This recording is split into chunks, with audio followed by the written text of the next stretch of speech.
You are in such a treat today. I am introducing you to Kat Geesaman. When you start taking responsibility for your actions and really being intentional about what you do, I think you're going to surprise yourself and see just how much influence you have, even in the workplace, in your friend circle, your family circle, the way that you choose to respond to things, the way that you choose to treat people around you, and even when you think no one's watching, truly like being intentional about your character, you're going to see the ripple effect from that. And it's only going to help you build up momentum to get where you want to go. And sometimes if you don't know where you want to go, it will help you find where you want to go. She was a veterinary technician and still continues to work in the veterinary industry. But even from a young age, not only was she interested in animals, she was also interested and very talented in art.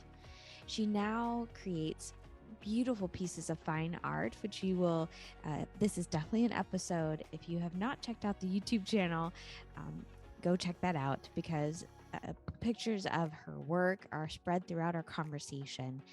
But she is such a beautiful soul.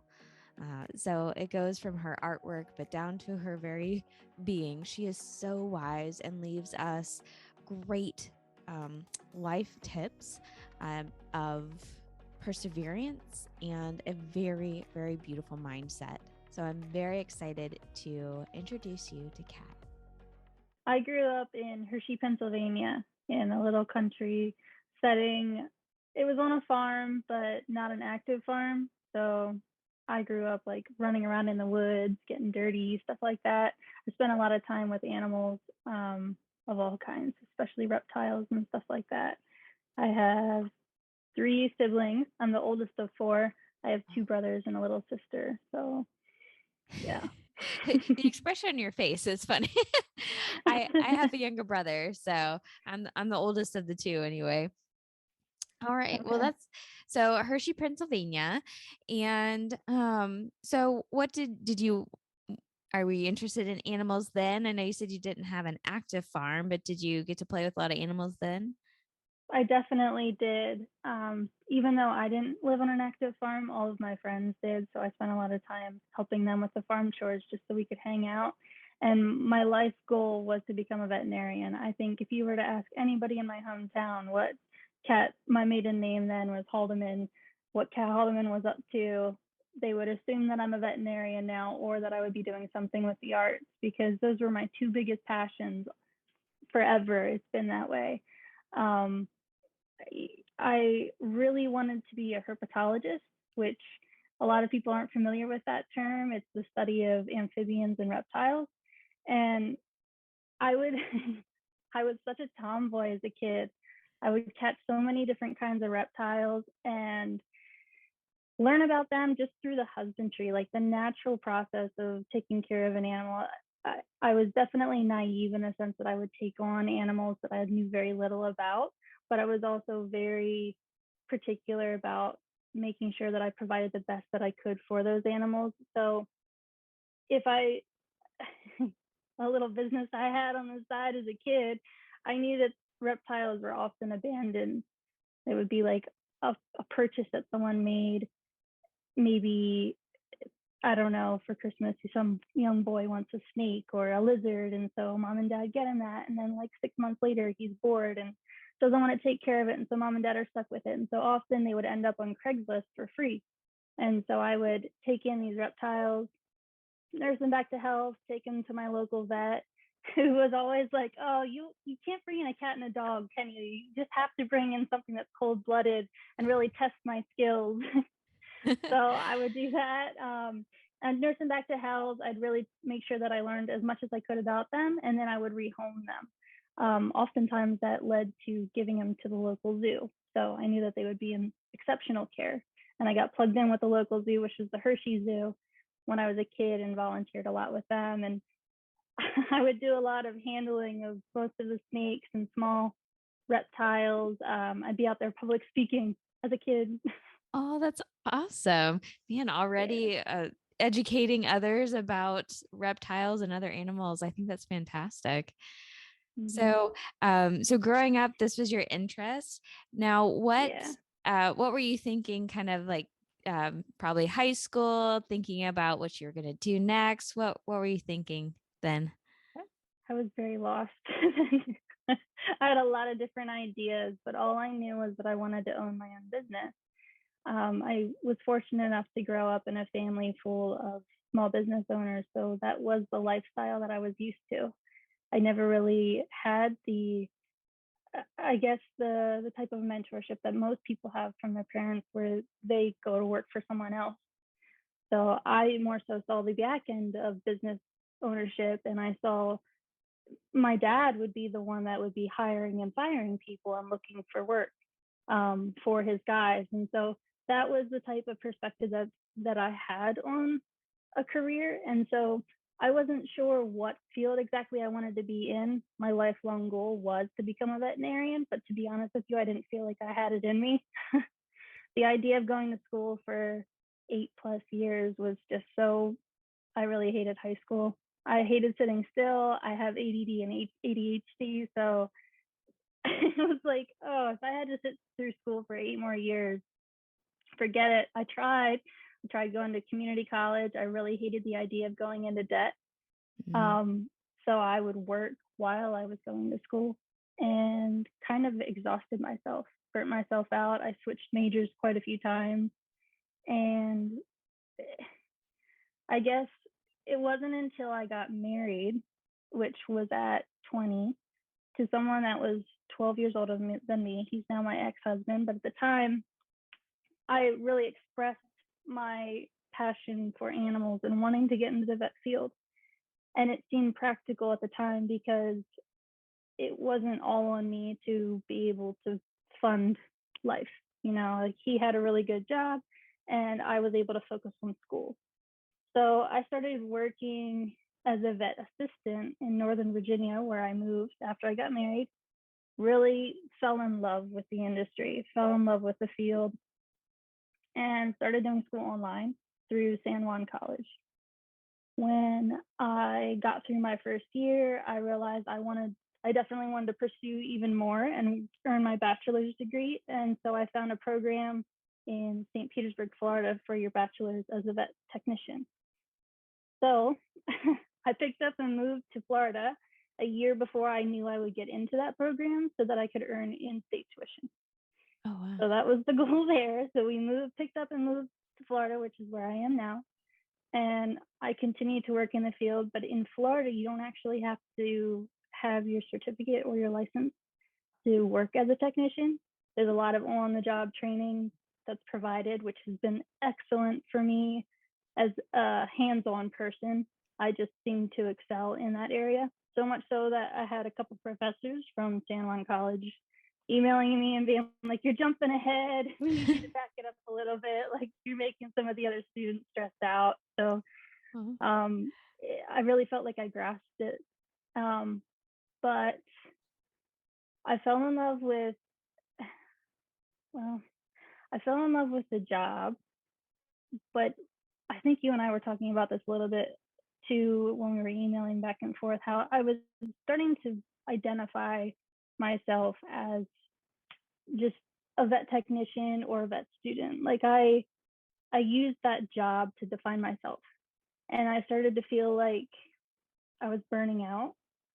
Like, I just, how do I say?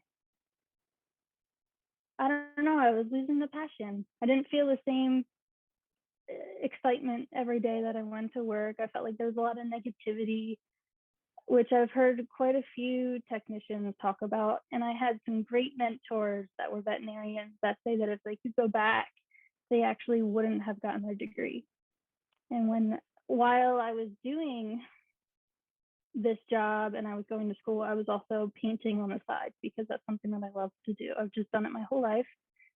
And I would show them some of the things that I would come up with. I was often inspired by a lot of Florida because it's so beautiful and the marine life. So I would show them some of my projects and they'd be like, "Kat, what are you doing? Why are you trying to go to school? You have this skill. You could be thriving doing just this. Don't feel like you have to work for someone else." And I would argue and I'd be like, "But this is what everybody expects me to do because this is all I ever talked about." And they'd be like, well, you can still stay plugged in. You can still be a part of this community, but that doesn't mean that you have to do what everyone else is doing. You're creative. Find a creative outlet and a way to do both, essentially. And those mentors both passed away 3 months apart from each other, Oh, wow. about 3 years ago. One of them took her own life, and then the other one died in a plane crash. Him and his wife were flying at night, and they weren't able to see the runway. So the fact that I lost them both so soon really made me think about my own life, and it made me reconsider what I was doing, and really decided to take what they had suggested and running with it, because there was no reason not to, I guess. And so I took a step back from vet med and I started selling my art. I just took that leap, and I was very spoiled the first time that I went to an art show. Now I think it's fair to like really explain here that I wasn't doing art that was tied into vet med specifically at this point. I was painting on I really liked using recycled materials, so I would build canvases out of reclaimed wood or Ooh. just like scrap pieces of things that I'd find around. And then I would draw or I would paint with acrylics these really elaborate or vibrant colored sea creatures. My favorites are octopus, so I would paint a lot of those. And I found one surfboard that was retired. So I patched it up, made it look pretty, and I did a painting of an octopus on that. No, actually, it was a sea turtle. Now that I think about it, it was a sea turtle. And I took it to my first art show, and I told myself that if I could sell $1,000 worth of paintings at this art show, then I would feel like I was where I was supposed to be. And in conjunction to that, I also had it on my bucket list to sell a painting for at least $1,000. I thought that would be that would mean that I made it in my world. And at that show, I sold the surfboard for $2,000, and then I sold a commission for another surfboard for another $2,500. So Wow. that particular show, I think I ended up selling about $7,000 worth of work, and so I felt like, oh my gosh, It's a this is sign. a clear sign that I'm supposed to be doing this. So I continued to find fine art shows to travel around and go to and sell my work. But I really missed vet med. I missed the community. I missed working with the animals. I love the science behind it. I'm really nerdy and love like the gritty details.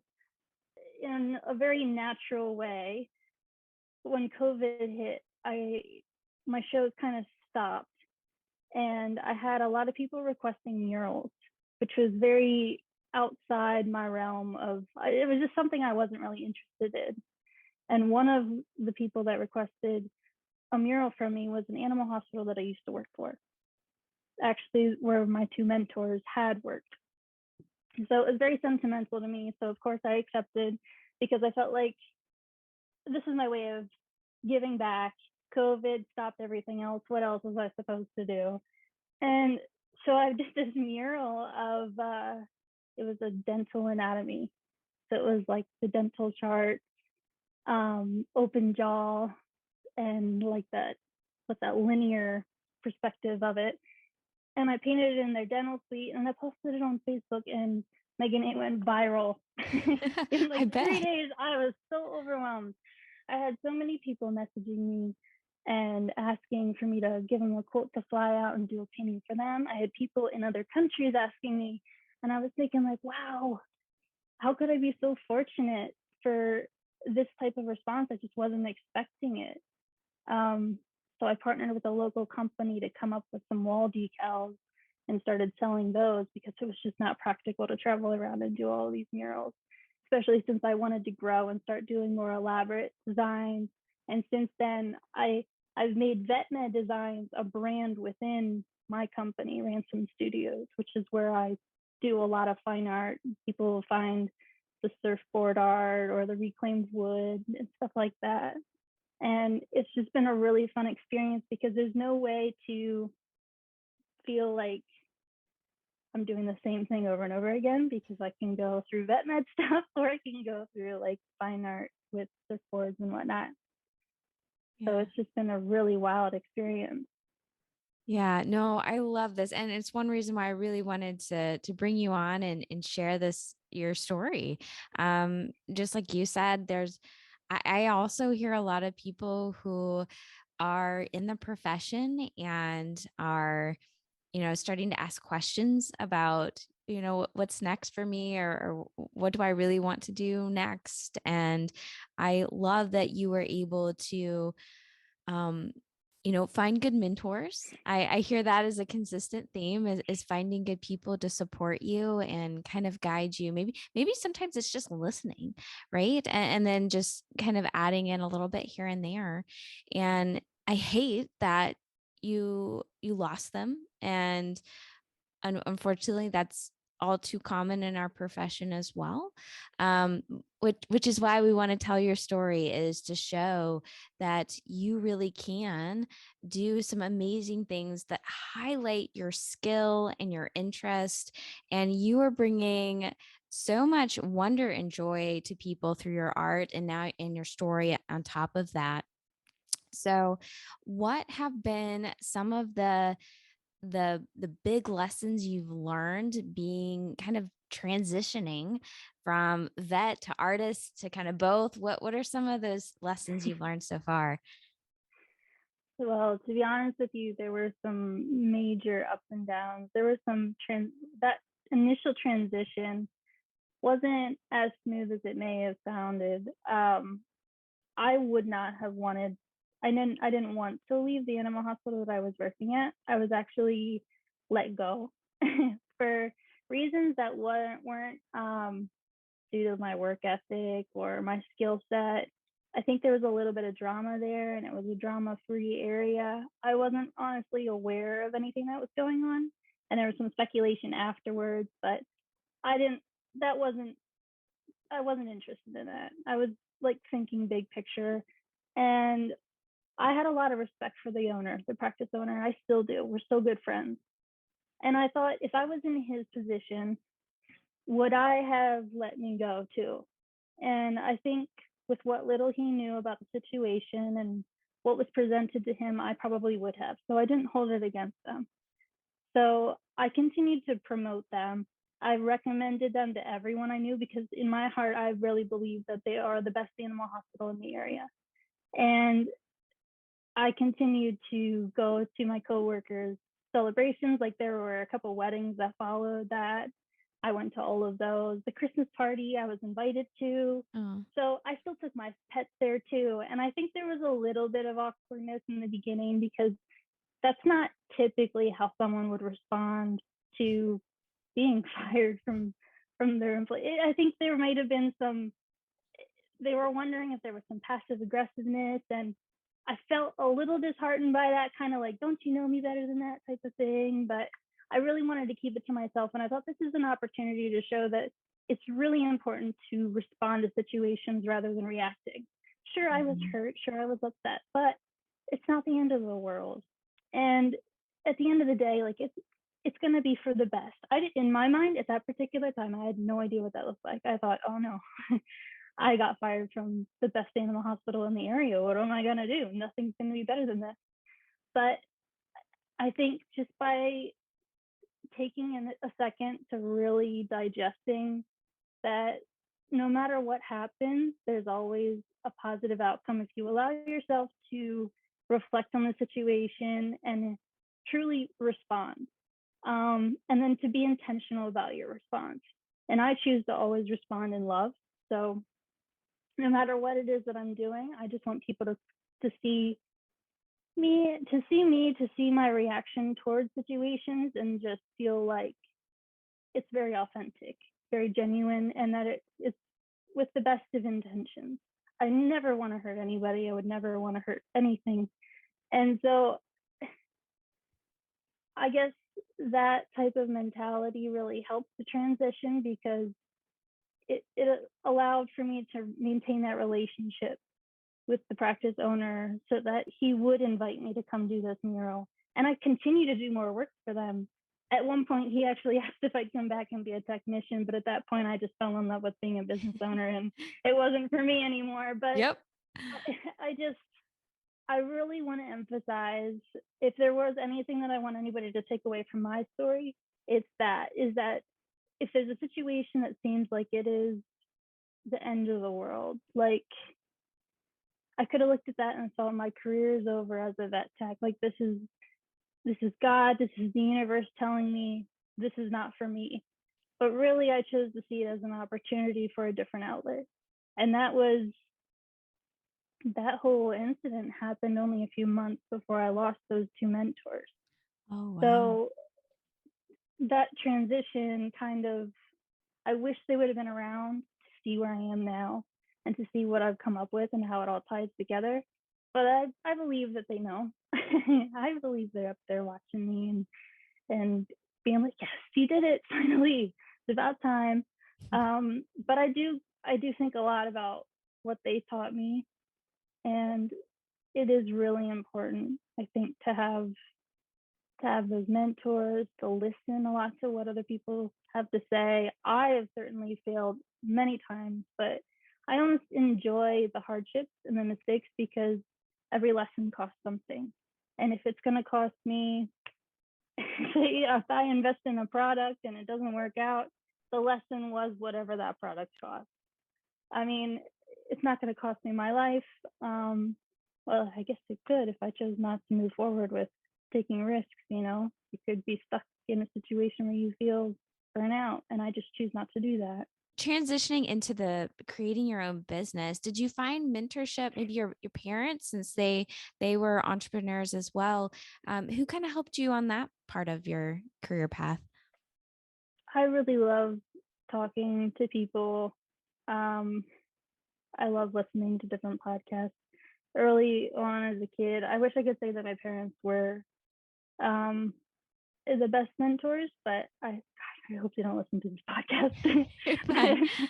but they definitely showed me some things when I was a kid, but quite frankly, they showed me a lot of what I didn't want to do.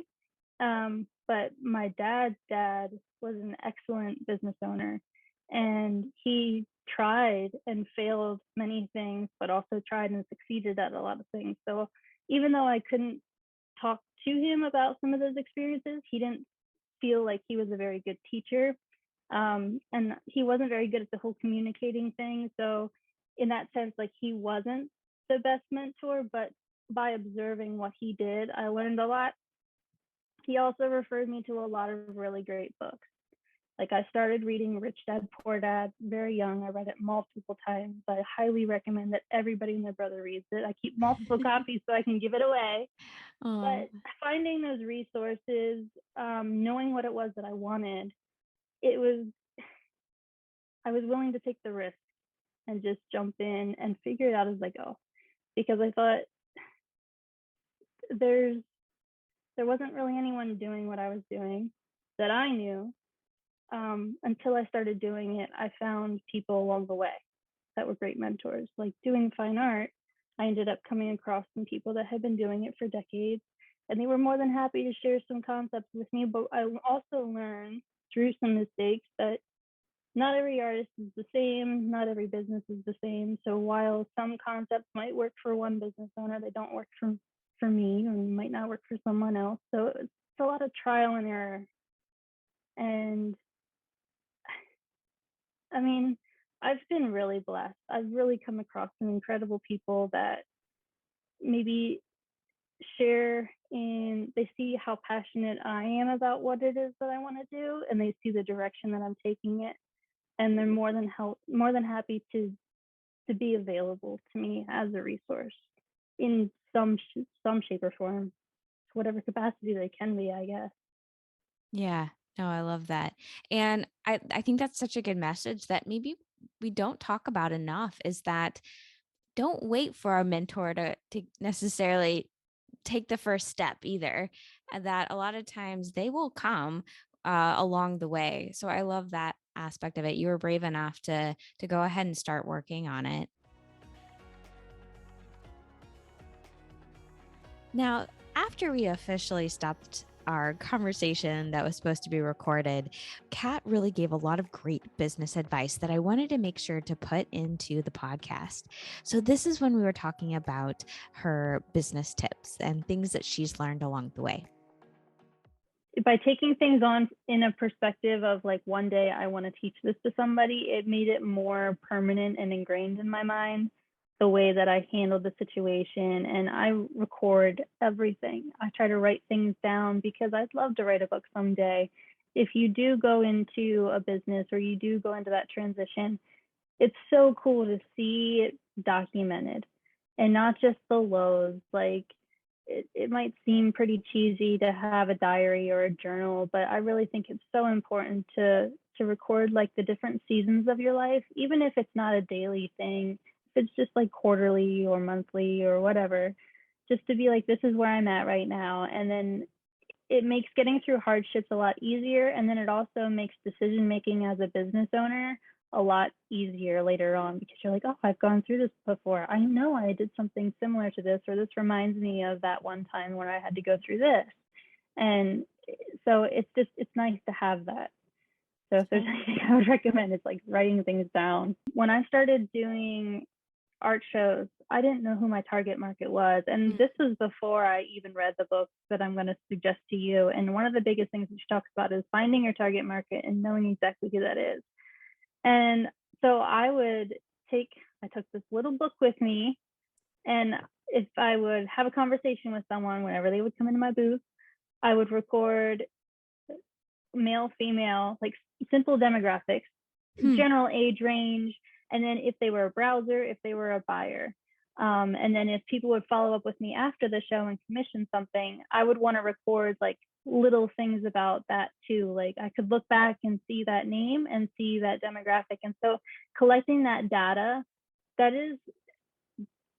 I've learned that will set you miles ahead when it comes to marketing, because you'll know specifically who it is that you're trying to target. You'll be able to narrow that range down, because by the time you get to the point where you really recognize that you need to know some more specifics, like something as simple as the Facebook ads where you narrow in your target market to see who it's exposed to. It's like, I was so thankful for that, because I was able to like really narrow it down to just the people that are buyers, and then increase my conversion rate.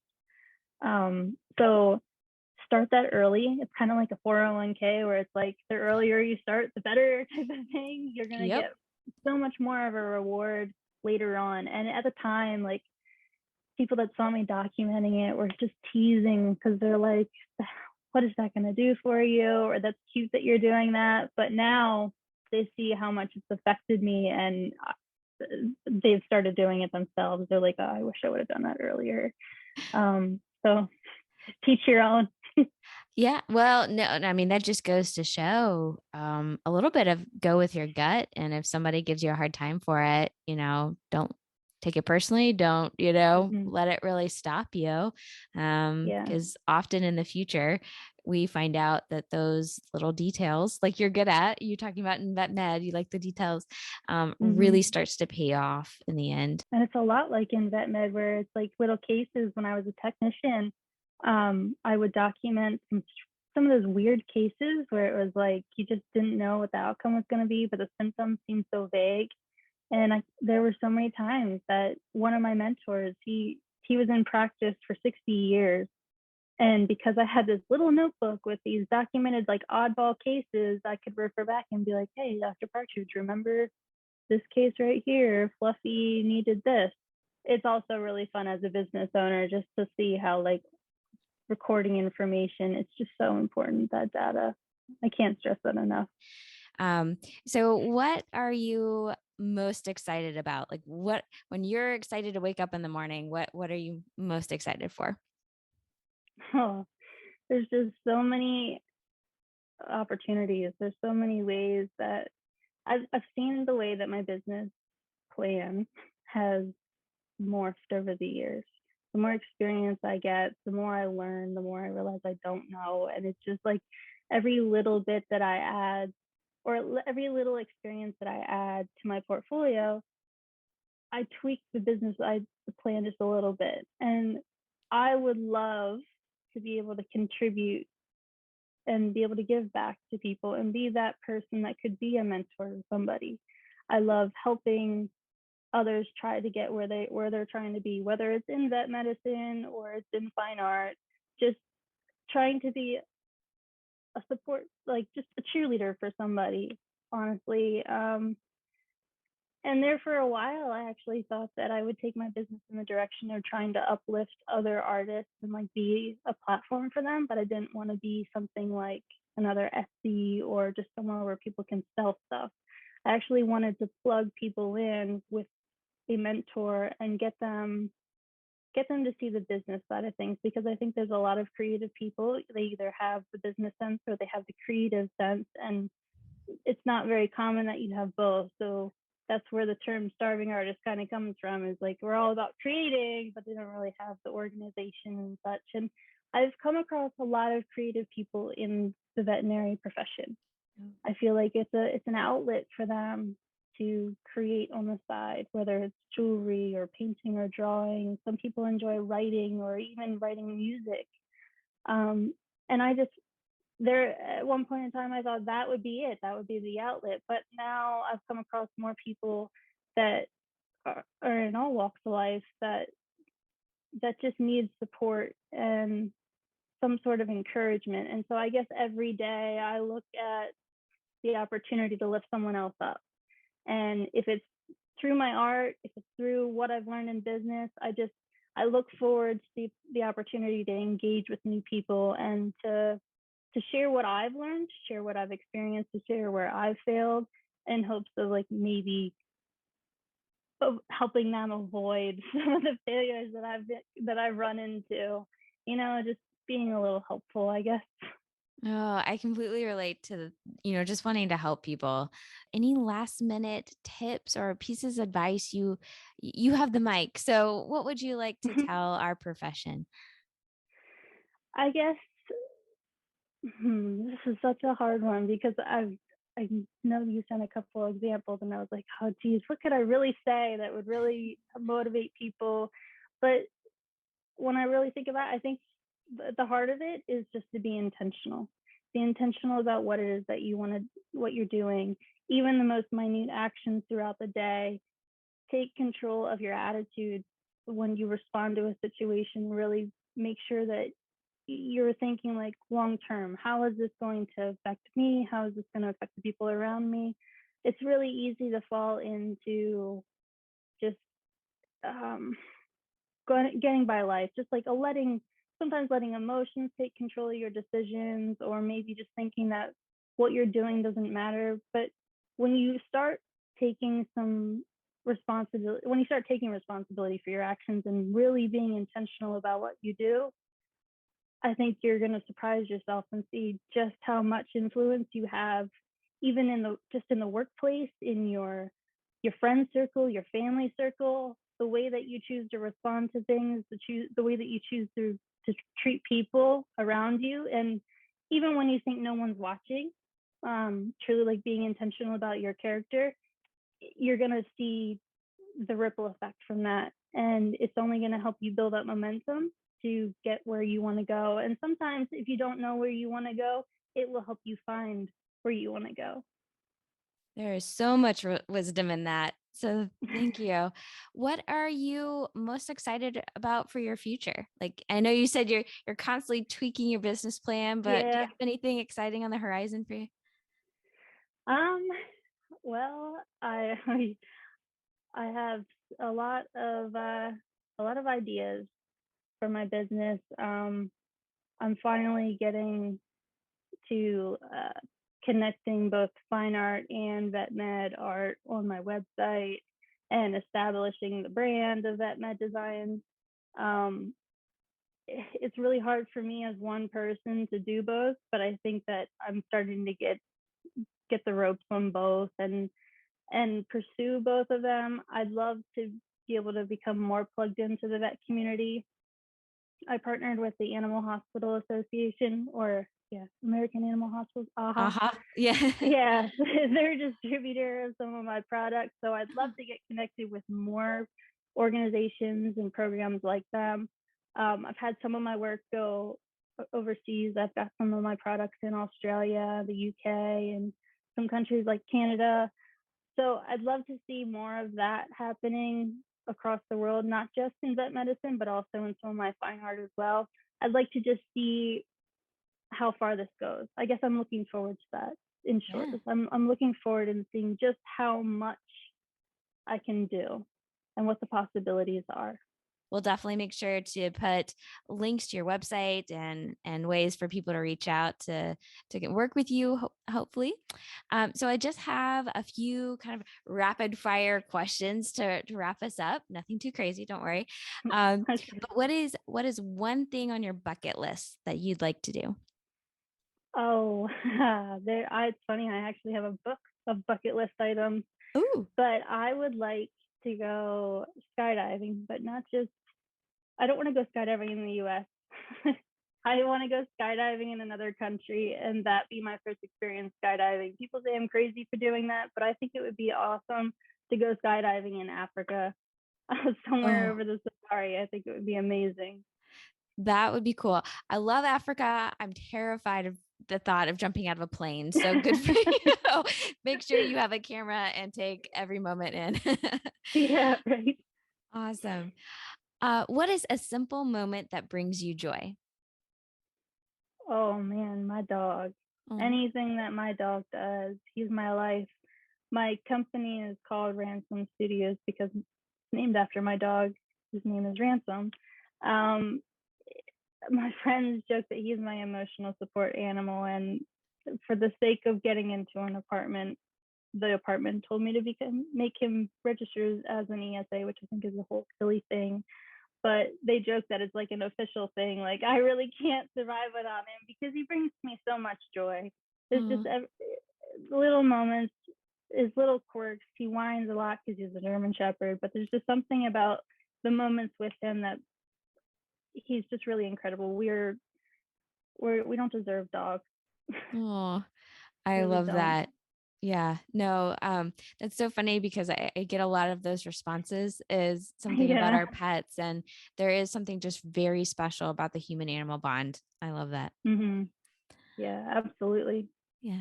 All right. If you could create a law that everyone had to follow, what would your law be? To love. It sounds so cheesy, but to be honest, like I really feel like we lack a lot of it. And to recognize that love isn't a feeling; it's an action. It's a decision that you make, Mm. and to treat everyone or respond in love. That Oh, would be the beautiful law. law. Thank you for that one. Yes. And finally, what is one thing you're grateful for? I'm grateful for hardships because I would be stagnant if I didn't have them. I would feel very burnout and I wouldn't be able to be challenged. I don't like them in the moment, but hindsight, I see the good that it brings. And ultimately, I feel like I become a better person. And there's only growth because of the hardship. So I really, really am grateful and thankful for them, as well as the community that helps me get through those hardships. What a beautiful answer. And I think that very well wraps up our conversation and a lot of what we talked about. And maybe we can even bring you back in a little bit and see where you are. That'd be great. Yeah. I love this. Thanks, Megan. I told you she was a beautiful soul. If you are interested in seeing more of her work or want to reach out and work with her, I'm going to put all of the ways you can get in touch with her, including her website and social media handles, all in the description below. So definitely check those out. I hope you enjoyed this episode of the Vet Life Reimagined podcast. Until next time.